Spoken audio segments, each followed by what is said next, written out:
오늘 말씀 제목 함께 따라 하시겠습니다. 세상 나라를 구하는 자들이여 회개하라.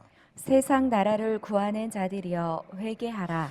우리는 사순절을 시작한 지난 주일부터 이 말씀 시간을 통하여 주님께서 가르쳐 주신 기도를 거울 삼아 하나님 백성으로서의 우리 자신의 모습을 되돌아보기로 했습니다. 이유는 한 가지입니다. 마음을 다하여 내게로 돌아오라. 지금도 회개하라 말씀하시는 주님의 그 부르심 때문입니다. 이 부르심 앞에 응답하여 이제라도 회개하고 주님께 돌아가는 자에게는 생명의 복이 있겠으나, 이 부르심을 듣고도 여전히 돌같이 굳어진 마음 가지고 고집스럽게 내가 가던 길 가겠노라 하면 어느새 나도 모르는 사이 내 발걸음 벼랑 끝에 와 있을지 모를 일이기 때문입니다. 마음을 다하여 내게로 돌아오라. 여러분, 그렇습니다. 주님께로 돌아가 주님 품에 안겨 사는 삶, 주님과 함께 걸어가는 삶, 바로 그 삶이 가장 복되고 안전하고 아름다운 것인 줄 믿습니다. 그 회개를 위하여 주님의 가르쳐 주신 기도는 우리에게 최고의 지향점이 됩니다. 주기도문은 단순하게 모든 기독교인들, 교회 다니는 사람들이 암송해야 하는 기도문, 그저 말이 아니라 주기도문은 모든 기독교인들이 그렇게 살아가야 할, 뭐 해야 할? 살아가야 할 삶의 지향점이요, 또 비전이며 우리가 반드시 항상 돌아가 있어야 할 기초 정신이 됩니다. 주기도문의 본론이라고 할 수 있는 6가지 간구는 하나님을 위한 간구로 처음 3가지 기도, 그리고 우리를 위한 간구로 나중 3가지 기도로 되어 있다 말씀드렸었죠. 그 첫 번째 간구가 지난주 함께 나눴던 말씀인 아버지의 이름이 거룩히 여김을 받으시옵소서라고 하는 기도입니다. 이어서 오늘 2번째 간구가 무엇이냐면 바로 이것입니다. 아버지의 나라가 오게 하시옵소서. 다 같이 읽어볼까요? 시작. 아버지의 나라가 오게 하시옵소서. 아버지의 나라, 곧 하나님 나라 임하기를 구하는 기도입니다. 여러분, 나라, 곧 국가는 3가지 요소로 이루어져 있습니다. 바로 주권, 그리고 국민, 그리고 영토, 이 3가지 요소로 국가는 성립됩니다. 주권이 누구에게 있는가에 따라서 그 나라의 정체성이 달라집니다. 주권이 왕에게 있을 때 그 나라를 왕정국가라 하고, 주권이 소수의 귀족들에게 있을 때에 귀족국가라 하고, 주권이 국민들, 백성들에게 있을 때 그런 나라를 민주국가라고 말하는 겁니다. 우리나라는 3권 분립이 되어 있지요. 그래서 법을 세우는 입법은 어디 갑니까? 국회가 하는 것이고요. 그 법으로 나라를 통치하는 행정의 일은 바로 정부가 하고 있습니다. 그리고 그 법을 지금 잘 지키고 있는가, 나라가 법대로 잘 되고 있는가를 판단하는 재판은 사법부가 하는 것이죠. 그런데 민주국가라고 하는 것은 바로 이 입법과 또 행정정부와 그리고 이 사법의 모든 힘들이 다 근원적으로 국민에게로부터 온다는 것을 인정하고 그렇게 따르는 것이 바로 민주국가입니다. 여러분, 우리는 육신을 입고 이 세상 나라 대한민국에 살고 있는 대한민국 국민들입니다. 그래서 이 대한민국, 우리나라 민주국가에 속해 있는 이 나라, 바로 이 나라의 터전 위에 살고 있는 것이고, 이 나라의 민주적인 헌법 안에 있는 것이고, 이 나라의 통치와 이 나라의 보호를 받고 우리는 살아갑니다. 주권이 우리 국민에게 있는 나라입니다. 그래서 그 주권, 국민에게 있는 주권이 침해받을 때에 그것은 국가의 정신을 해치는 불법이 되는 것이죠. 그래서 이 국가의 국민들에게 있는 주권을 잘 지키는 것이 민주국가 시민의 또한 사명이요 책임이기도 합니다. 그래서 우리는 이 나라에, 이 대한민국에 속해 있기 때문에 국가의 질서와 이 나라의 지침을 잘 따르고 순종해야 됩니다. 그런데 우리 그리스도인들이 한 가지 간과하지 말아야 할 것은, 동시에 우리는 하나님 나라에 속한 하나님 나라 백성이라고 하는 신분입니다. 베드로전서 2장 10절 말씀에 너희가 전에는 백성이 아니더니 이제는 하나님의 백성이요 전에는 긍휼을 얻지 못하였더니 이제는 긍휼을 얻은 자니라. 아멘 말씀하십니다. 전에는 언제이고 이제는 언제를 말하는 것일까요? 바로 예수를 믿기 전에는, 그리고 예수를 믿는 이제는 이라는 뜻입니다. 우리는 예수 그리스도를 구주로 고백하면서 하나님의 백성이 되었습니다. 사순절의 진정한 의미가 나에게 지금 있다면 여러분은 하나님 나라에 속한 하나님의 소유된 하나님의 백성이라는 뜻입니다. 자, 그렇다면 하나님 나라 역시 그 나라를 이루기 위하여서 주권이 있을 것인데 그 주권이 누구에게 있는 것일까요? 하나님 나라의 주권은 누구에게 있는 것일까요? 하나님께 있는 것입니다. 세상 나라, 세상의 국가와는 달리 하나님 나라의 주권은 우리 백성들에게 있는 것이 아니라 이 나라의 왕이신 하나님께 그 주권이 있는 겁니다. 그래서 하나님의 백성들은 하나님의 법과 하나님의 질서를 따르게 되어 있습니다. 하나님의 보호함을 받으며 사는 것입니다. 하나님께서 우리에게 주신 그 삶의 터전 가운데서 살아가는 것입니다. 그래서 하나님의 소유, 하나님의 백성된 자들은 정한 날, 정한 시간에 그 왕 되신 하나님 앞에 나와서 우리가 당신의 백성입니다 라고 하는 것을 보이게 되어 있습니다. 지금 여러분이 이 주일에 예배를 드리는 것이 바로 그 의미입니다. 하나님의 왕 되심을 인정하고 나는 하나님의 법과 질서에 따라서 살겠습니다. 하나님께서 우리를 지키시고 보호해 주십시오. 바로 그것을 고백하는 거룩한 행위가 바로 지금 드리고 있는 예배입니다. 하나님의 절대 주권과 바로 그분의 통치에 순종하는 백성들, 그리고 그 백성들이 살아가는 삶의 모든 영역을 일컬어 우리는 하나님의 나라라고 말하는 겁니다. 자, 문제는 과연 그렇다면 내 삶의 주도권, 내 삶의 주권을 나는 하나님 나라 백성으로서 하나님께 온전히 맡겼느냐 하는 것입니다. 하나님 나라 백성이라고 내가 말은 하면서도, 하나님 나라 백성이라고 주일에 나와 예배는 드리면서도 여전히 내 삶의 주권을 내가 거머쥐고 그것을 주장하려고 한다면 내가 하나님 나라 백성이라고 말한 것은 다 거짓이요, 그 주권을 가지고 고집부리고 있다면 바로 그것이 불법인 것입니다. 예수님께서 이 땅에 오셔서 공생의 사역을 처음 시작하실 때 처음 외치신 말씀이 바로 이것이었습니다. 이르시되 때가 찼고 하나님의 나라가 가까이 왔으니 회개하고 복음을 믿으라 하시더라. 아멘. 무엇이 가까이 왔다고요? 하나님 나라가 임했다는 겁니다. 하나님 나라. 여러분, 예수님께서 왜 하나님 나라 외치셨을까? 이유는 예수님의 사역의 중심 주제가 하나님 나라였기 때문입니다. 다시 말하면 왕이신 하나님께 있어야 할 하나님의 주권을 완전히 회복하고 이 땅의 모든 사람과 모든 피조물들이 마치 자기가 주인인 것처럼 살아가고 있는 이 세상 속에서, 아니 우리의 왕은 하나님이시다, 모든 주권이 하나님께 있다라고 하는 것을 선포하시며 하나님의 주권 앞에 모든 피조물들이 다 엎드리도록, 그래서 하나님 나라 회복하고 완성시키는 그 일을 위하여 예수님께서 이 땅에 오신 것입니다. 그래서 예수님께서 이 땅에 오신 것 그 자체가 이미 하나님 나라가 가까이 왔다, 하나님 나라가 임했다 하는 것이죠. 뿐만 아니라 예수님은 가시는 곳마다 하나님 나라 선포하고 전하며 사셨습니다. 그리고 하나님 나라를 보여주셨습니다. 여러분, 하나님 나라에 대해서 예수님께서 비유로 하신 말씀들이 많지요. 씨 뿌리는 비유, 겨자씨 비유, 누룩 비유, 감추인 보화 비유 등 다 하나님 나라 말씀하셨습니다. 그리고 질병을 고치시고 귀신을 쫓아내심으로 참 왕이 누구인지를 보이셨습니다. 무슨 말입니까? 불법적으로 이 질병이 하나님의 백성들을 지배하고 귀신이 하나님의 소유된 하나님의 백성들을 다스리려고 할 때 예수 그리스도께서 이 땅에 오셔서 병을 고치시고 그 귀신을 쫓아내심으로 이들이 너희의 것이 아니라 하나님의 소유되었다라고 하는 것을 보여주시기 위하여 치료하시고 그리고 귀신을 쫓아내신 것입니다. 이 악한 권세가 하나님의 백성들을 차지하여서 괴롭히지 못하도록 하나님께서 그 악한 사탄의 권세의 손아귀에서 빼내어 하나님 백성으로서의 삶을 완전히 회복시켜 주신 그 일이 바로 예수님께서 공생애 가운데 보여주신 치유의 사건이요 축기의 이적이었습니다. 여러분, 예수님이 계신 곳에 바로 하나님 나라가 임했음을 보여주셨습니다.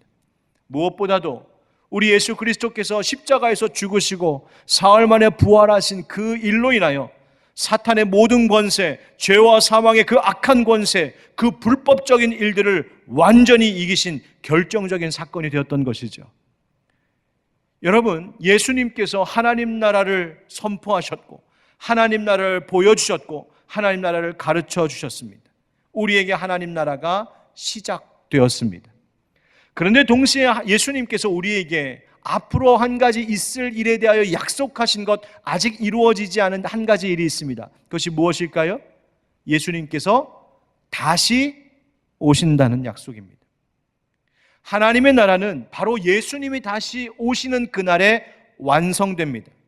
사단의 모든 권세가 결박당하고 완전히 멸망하게 될 바로 예수님 다시 오시는 그날, 그 주님 다시 오시는 날에 하나님 나라가 완성되는 겁니다. 그래서 하나님 나라는 이미 시작되었고 하나님 나라는 완성될 것입니다. 바로 시작된 하나님 나라, 그리고 앞으로 완성될 하나님 나라, 그 중간 지점을 살아가고 있는 것이 우리들이요 교회 시대입니다.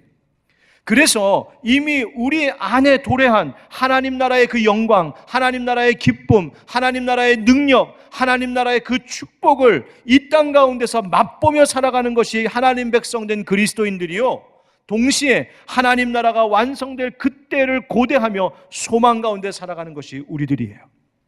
현실적으로 어려움이 있습니다. 지금 코로나와 같은 어려움을 겪기도 하고 그로 인하여서 여러 가지 경제적인 문제, 삶의 문제, 가정의 문제, 직장의 문제, 교회적인 문제, 현실적인 문제들이 우리 가운데 찾아올 때가 있습니다. 또 신앙 문제, 영적인 문제로 우리 가운데 압박이 있을 때도 있어요. 그러나 그럼에도 불구하고 우리는 천국 소망을 갖고 살아갑니다. 왜요? 예수님 다시 오실 때 그 하나님 나라가 완성될 것이요, 우리 안에 지금 일어나고 있는 모든 불법적인 것들이 다 멸하여지고 하나님의 통치가 완전히 임하는 그 나라가 올 것을 우리는 믿기 때문입니다. 그래서 이 땅에 이 아직 현재적인 천국을 누리면서 동시에 미래적인 천국 하나님 나라를 고대하고 있는 우리들입니다 라고 하는 것을 고백하고 경험하는 자리가 바로 예배의 자리입니다.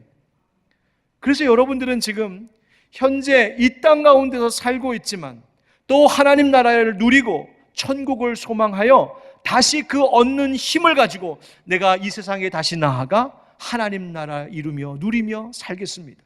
바로 이것이 우리의 예배자들의 모습인 거예요. 자, 그러면 이제 우리 스스로 물어봐야 할 것이 있습니다.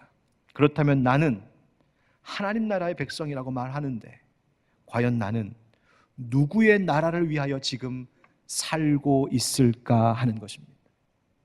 나는 누구를 위해 살고 있을까? 누구의 왕국을 위해서 살고 있을까? 과연 나는 나의 모든 주권을 하나님 앞에 내어드린다고 했는데 과연 나는 그에 합당하게 모든 주도권을 하나님께 맡기며 살고 있을까? 바로 이것이 우리가 오늘 회개해야 할 지점입니다. 여러분, 오늘 또 하나의 본문인 로마서 14장에서 바울은 하나님 나라가 아닌 것과 하나님 나라인 것이 무엇인지를 말해주고 있어요. 17절 말씀 먼저 우리 한번 같이 읽어보실까요? 시작. 하나님의 나라는 먹는 것과 마시는 것이 아니요 오직 성령 안에 있는 의와 평강과 희락이라. 아멘. 여러분, 바울이 이렇게 말한 배경이 있습니다. 로마의 성도들에게 편지하면서 그들이 신앙생활하면서 겪는 한 가지 문제에 대하여서 가르침을 주기 위함이었어요. 어떤 문제? 바로 먹고 마시는 문제였습니다. 무엇을 먹어도 되는가? 무엇을 마셔도 되는가? 우상에게 바쳤던 고기를 먹어도 되는 건가? 안 되는 건가? 음식을 먹을 때 손을 씻어야 되는가? 안 씻어도 되는가? 안식일에는 그럼 어떻게 해야 되는가? 등등 음식 규례, 곧 율법의 행위에 대한 문제가 이들의 신앙생활, 구원에 대한 문제에 있어서 골칫거리가 되었습니다. 바울이 말하기를 먹는 것, 마시는 것, 즉 율법적인 행위를 무엇을 하고 안 하고 이것으로 하나님 나라가 이루어진다 말할 수 없다는 것입니다. 어떤 율법적인 행위를 하고 안 하고가 경건의 척도가 될 수 없노라고 일침을 놓고 있는 겁니다. 행위로 하나님 백성 되는 것이 아니라 무엇으로? 오직 성령 안에 있는 의와 평강과 희락으로 하나님 나라 되는 것이다 라고 말해줍니다. 여러분, 우리는 어떨까요? 우리는 무엇으로 스스로 하나님 나라 백성이라고 여러분 자부하고 계십니까? 여러분, 무엇 때문에 내가 하나님 나라 백성이라고 말씀하고 계세요? 예배의 자리에 앉아 있는 것, 내가 지금 영상으로라도 가정에서 예배하고 있다는 그 자체가, 그 행위 자체가 내가 하나님 나라 소유된 하나님 백성이라는 것을 확인시켜 줄 수 있는 일이 됩니까? 아닙니다. 무엇으로 하나님 나라 된다고요? 오직 성령 안에 있는 의와 평강과 희락이라고 말씀하십니다. 여러분, 먼저는 성령 안에 있는 것입니다. 이 말은 성령님과의 친밀한 관계 속에서 성령님의 인도하심을 받는 삶을 살고 있느냐는 겁니다. 여러분 성령님과 요즘 어떤 관계 가운데 계십니까? 지난 한 주의 삶을 한번 되돌아보십시오. 성령님과 어떤 대화를 얼만큼 하셨습니까?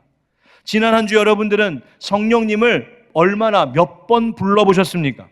회사에서 일하실 때, 가정에서 살림하실 때, 학생들은 공부할 때 여러분들은 얼만큼 성령님께 그 일에 대하여 묻고 의논해 보셨습니까?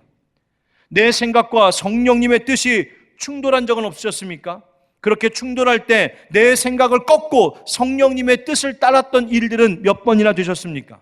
아니면 나는 성령님의 계심도 들어본 적이 없습니다 라고 바울에게 대답했던 에베소의 어떤 제자들과 같이 성령님과 전혀 무관하게 지난 한 주를 사셨습니까? 성령님과 지난 한 주 전혀 무관하게 사셨다면 여러분들이 하나님 나라 백성이었는가라고 하는 것에 물음표를 달아봐야 됩니다. 둘째는 성령 안에 있는 의와 평강과 희락으로 되는 것이라 말씀하시죠. 이 모든 것들은 결국 뭘 말하냐면 하나님과의 관계, 그리고 하나님과 이루는 관계와 더불어 타인들, 이웃과의 관계를 가지고 말하는 것입니다. 여러분, 의라는 것이 뭘까? 성경이 말하는 의는 하나님과의 올바른 관계를 맺고 있느냐 하는 것입니다. 하나님을 사랑하고 하나님을 섬기고 하나님께 진실되고 하나님과 신실한 믿음의 관계를 갖고 있느냐, 바로 그것이 성경이 말하는 의입니다. 만약 당신이 하나님과 그렇게 올바른 관계를 맺고 산다면 당신의 이웃과도 타인들과도 아름다운 하나님 안에서의 관계를 맺어야 된다는 겁니다. 마치 유대인들이 율법의 규례로 형제를 정죄하고 비난했던 것처럼 나는 나의 기준, 나의 잣대로 형제를 판단하고 정죄하고 있다면 결코 거기에는 하나님 나라 없습니다. 평강은 무엇일까요? 우리 잘 아는 샬롬, 신약에서는 에이레네라고 하는 말이죠. 이 샬롬이 뭡니까? 샬롬이란 하나님과의 우리의 관계가 평화로운 것을 말합니다. 그리고 하나님과 우리의 관계가 화목하게 되었으니, 우리가 죄로 끊어졌던 관계가 예수 그리스도 십자가의 보혈로 하나님과 우리의 관계가 다시 연결되고 소통하고 화목하게 되었으니, 이제 그 받은 은혜로 타인들과 이웃과도 하나 되는 평화의 관계를 유지할 것에 대해서 말하는 것이 샬롬입니다. 다른 사람들과 갈등이 없어야 되고 다툼이 없어야 되고 다른 사람들과 대립하지 않고 분열하지 않고 그렇게 평화로운 관계를 맺는 것, 그것이 하나님 나라라고 말씀하십니다. 누구 때문에? 우리 예수님 때문에. 희락은 어떤 건가요? 기쁨, 즐거움 말하는 것이죠. 여러분, 성경이 말하는 기쁨이 뭔지 아십니까? 성경은 나를 기쁘게 하는 것이 진정한 기쁨이라고 하지 않습니다. 언제나 성경이 가르쳐주고 있는 기쁨이란 하나님을 기쁘시게 해드릴 때 내게 찾아오는 기쁨입니다. 뿐만 아니라 그것 때문에 다른 타인들을 향하여, 이웃을 향하여 그들을 기쁘게 섬기는 삶을 통하여 하나님께서 내게 복 주시는 바로 그 기쁨입니다. 우리 그리스도인들의 삶의 방향이 거기 있다는 거예요. 나보다 너를 더 기쁘게 하는 것, 부부 사이에도 나보다 내 남편을, 나보다 내 아내를 더 기쁘게 하는 것에 힘쓰는 겁니다. 친구 사이에도 나보다 다른 이들의 유익을 더 위하는 것입니다. 사회적으로도 교회가 그저 교회의 유익만 생각하는 것이 아니라 이 사회, 이 우리의 이웃, 이 국가, 이 나라를 생각하는 것이 참된 교회의 기쁨입니다. 거기에 하나님 나라가 있다는 거예요. 자, 그렇다면 의도, 평강도, 희락도 다 도무지 나를 내려놓지 않고서는 될 수 없는 일들입니다. 내가 나의 주인됨을 고집하고 있으면 결코 성령 안에 있는 의와 평강과 희락은 찾아볼 수가 없습니다. 내가 아닌 성삼위 하나님을 먼저, 내가 아닌 너를 먼저, 내가 아닌 교회를 먼저, 내가 아닌 이웃과 이 나라를 먼저 생각하며 구하며 사는 것이 바로 하나님 나라를 구하며 사는 하나님 나라 백성들의 모습인 겁니다. 18절 말씀 같이 읽어보실까요? 시작. 이로써 그리스도를 섬기는 자는 하나님을 기쁘시게 하며 사람에게도 칭찬을 받느니라. 아멘. 여러분, 이것이 하나님 나라 정신입니다. 그 예수 그리스도를 섬기는 것, 예수 그리스도가 나의 구주임을 고백하고 섬기는 것, 그리고 그것이 바로 하나님을 기쁘시게 하는 것이라고 말하고 있습니다. 하나님을 기쁘시게 하려고 할 때, 그때 사람에게도, 이 세상 이 이웃에게도 칭찬을 받는, 존귀 여김 받는 기독교인 교회가 될 수 있는 겁니다. 고린도전서 4장 20절 말씀을 한번 같이 읽어보겠습니다. 시작. 하나님의 나라는 말에 있지 아니하고 오직 능력에 있음이라. 아멘. 하나님의 나라는 내가 아버지의 나라가 오게 해주십시오, 수백 번 수천 번 기도한다고 말한다고 되는 것이 아니라, 그 기도한 대로 내 삶이 변화되어 내 삶이 하나님 성령 안에 날마다 거하고, 성령 안에 있는 의와 평강과 희락이라고 하는 하나님 나라의 가치를 추구하며 살아가는 그 삶, 그 삶을 살아낼 때 그것이 능력으로 다가오는, 바로 그것이 하나님 나라라고 말씀해 주고 있습니다. 하나님의 나라는 이미 시작되었습니다. 동시에 우리는 하나님 나라의 완성을 고대하며 사는 그리스도인들입니다. 그러나 하나님 나라 백성 되었다고 멍하니 주저앉아 쳐다만 보고 기다리고만 있다고 해서 하나님 나라 이루어지는 것 아닙니다. 우리는 그래서 동시에 하나님 나라 건설자이기도 합니다. 우리는 하나님 나라를 세워가야 하고, 이 사회에, 이 대한민국 가운데 하나님 나라가 날마다 확장되어 가서 하나님의 주권을 인정하는 자리가 더 많아지고, 하나님의 법과 질서, 하나님의 뜻이 역사하고 통치하는 삶의 자리, 사회가 더 많아질 수 있도록 성경적인 사랑, 성경적인 의, 성경적인 경건이 이 사회의 기본 정신이 되도록 하는 그 일에 우리가 앞장서야 할 책임, 바로 그것이 교회와 그리스도인들에게 있는 겁니다. 여러분, 내가 사는 그 삶의 자리, 여러분들 일하시는 그 자리, 바로 거기서부터 주님이 함께 하시고 주님의 주권이 인정되는 하나님 나라가 되게 하는 것이 바로 저와 여러분들의 사명인 줄 믿습니다. 우리의 가정에서 날마다 가족들과 함께 예배드리면서 주님, 예수 그리스도께서 우리의 가정의 주인이십니다. 무슨 일을 하든지 성령님께 물으면서 성령 안에 있는 나, 하나님이 나의 주인이십니다. 어떤 것들을 선택할 때 바로 이것이 하나님 성령 안에 있는 의와 평강과 희락이라고 하는 그 가치에 합당한 것인가를 묻고 결정하는 것, 그것이 바로 하나님 나라 이루는 백성입니다. 그 아름다운 가치들이 상식이 되고 하나님 나라의 정신이 기본이 되는 사회를 꿈꾸며, 그것을 위하여 내가 어떤 직업으로 있든지 그런 원리가 통하는 세상을 위하여 만들기 위하여 꿈을 꾸고 나아가는 자들이 바로 하나님 나라 백성이에요. 그렇지 못한 어두운 이 세상과 맞서 싸우며 그런 이 사회를 만들기 위하여 각자의 자리에서 최선으로 하나님 뜻에 따라 일하는 것이 바로 교회의 모습이어야 하는 겁니다. 우리는 하나님 나라 위하여 날개짓해야 되는 사람들입니다. 하나님 나라 위하여서 젖은 깃 무거운 줄 모르고 날개짓해야 되는 사람들입니다. 하나님 나라 위하여 가슴이 다 뜨거워 활활 타 없어지더라도, 불행히 사막에 떨어져 죽을지라도 우리는 하나님 나라 위하여서 날개짓해야 될 인생들입니다. 바로 그런 자들을 통하여 하나님은 교회를 세우시고 영혼들을 구원하시고 사랑하는 이 대한민국, 이 땅도 하나님의 주권을 인정하는 하나님 나라 되게 하실 줄 믿습니다. 그 일에 함께 동행하십시다. 그 일에 우리 하늘빛 광성교회가 쓰임받게 되기를 우리 주 예수 그리스도의 이름으로 축원드립니다.